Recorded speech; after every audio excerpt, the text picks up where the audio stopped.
side of the road and working on her bike, then there was trouble. So they planned this operation for the night of October 24th, 23rd, 24th, but the Germans then came up with a new directive. All the population in Bennekom, which is just across the river, was told to evacuate by October 23rd. So October 23rd was the last day that any civilian was allowed to go. So they had to move up the operation by 1 day, and actually it made it easier for the underground, funny enough, but because so many people were on the road now, it was far easier for them to move a bunch of British soldiers through the rest of the crowds over here. And one of the ways they did it was an old ambulance, which wasn't run on petrol or diesel, but was run on a gas burner. And in that ambulance, 40 British paratroopers were told to move in, and the only way to do that was just to stack them like corpses. And one by one they all climbed in, lay on top of each other, and then slowly they rumbled towards the safety of the dike. Of all of this happening, Easy Company knew nothing. They only knew they had to be at a certain place on the dike, which is here. There are trees here, and then there are trees. There's a place to hide things, and they hid boats there. They hid 14 boats, which were of similar stock as the Americans used to cross the Vaal River. And they were just told to be there at midnight and then cross the Rhine River and then wait for the British. In order to help the British navigate to the correct location, there was a Bofors gun located further along on top of the dike, and that fired tracers during the night, which was, tracers are very visible during the night, so they had a point to aim for. But of course, not to get the Germans suspicious, they fired night after night after night after night. They fired these tracers, but they never told the commanding officer of the 81st Anti-Tank Anti-Aircraft Battalion what was going on. So then one moment he stormed in, "General Taylor, for the love of God, tell me what's going on. Why am I firing these guns?" He wasn't allowed to know this, so he wasn't told. Sergeant Malarkey was one of the men who was in on this. It was his men who were trained to paddle a boat across a pond for like 5 minutes, and then they were deemed trained well enough. They were in the end just there to provide security.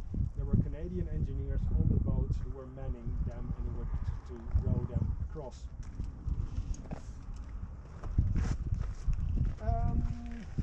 If you look that way, you will see a tall fabric sticking out over a bunch of trees.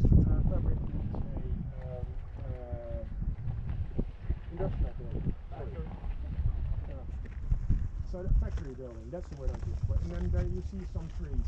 That's where Operation Pegasus took place. Under the trees they hit the boat. The Easy Company men went up to those trees, picked up the boat with the engineers, went into the water, and then rowed across the river, and then waited for the British, which took quite a long time for them. You know, being at the other side of the Rhine River as the only Allied unit, even 10 minutes can feel like a few hours. But fairly quickly, the British were there. They had this great password, Leicester Square, and Leicester being something that the Germans find difficult to pronounce. And they were all moved back, and by 1:30 in the morning, all British soldiers were back on the south side, and the Easy Company men also moved towards the other side. In the last boat, carrying the machine gunners and most of the riflemen who were there to protect the covering, they were so anxious to get back that they kept pounding the boat with the pedals and the rifles in order to gain some speed. And one of his men said it's impossible that they could not have learned this in Berlin because we were making such a racket. But they made it across, hit the boats, and then moved across the dike and into their own lives. There was no big celebration with the airbornes. There was no victory dance or beers in the barn. That's also something that was made up. The moment we went to the dike, all the airbornes were put in charge. bus, drove driven to Nijmegen, and showers and food, etc. There were some. I placed generals from. Oh, there's the other bus. We need to hurry.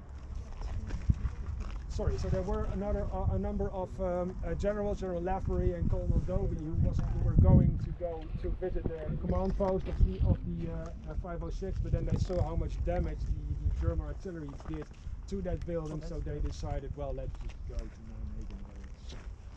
Nijmegen. Good story, man.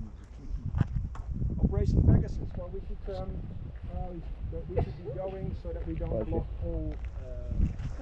If you have any questions, please ask me in the box. I do have one.